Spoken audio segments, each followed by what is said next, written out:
Okay, Louis, so what is the normal renovation payment terms? What I have here, due to my past experience, are, for example, the first 10% collected upon confirmation of contract, the next 40% payment terms upon delivery of materials to the site, the next will be 30% upon progression of works, next 15% upon delivery of carpentry to the site, and finally the last 5% payment upon completion, handing over to the homeowners.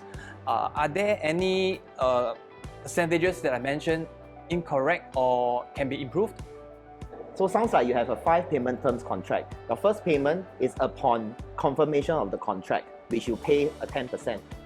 And then the second payment is when starting of work, so they deliver the materials and so forth, which is another 40%. By then, you already made half the payment, 50%. The third payment, just now you mentioned, is a progressive.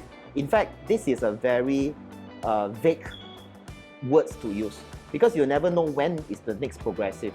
And then on the fourth payment, which is upon delivery of carpentry, means by then you should already have, I would say 70% of the works done, but you haven't seen the designs yet because carpentry is the key design.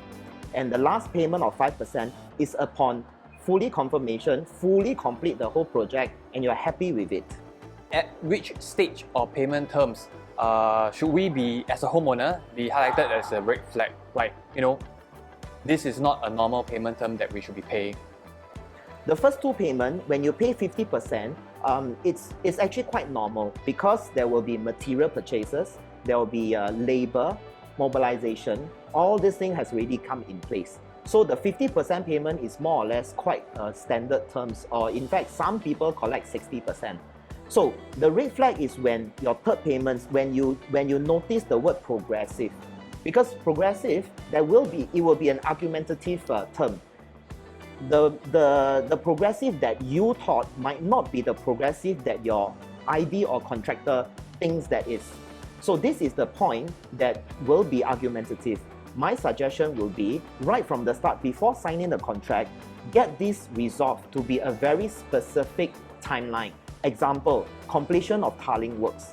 Example, completion of the ceiling works or electrical, plumbing, all the M&E works. So with that, you will have better understanding and control when you should issue the payment. And also, with that, you will have a good milestone to check and to know that they have really done a job. So Louis, is there any best payment terms in industry standards, or what do you recommend personally? I would strongly suggest a 4 payment terms for a proper full renovation. So typically, when upon signing of the contract, you need to collect a payment so that we can make sure that the contract is both sides agreed to. Then, upon starting of work, of course, we need to collect a second payment.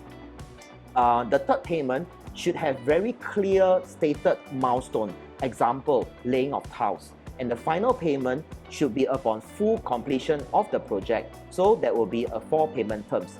The last payment terms, I will suggest not to keep only 5%. Maybe a 10% will be much better.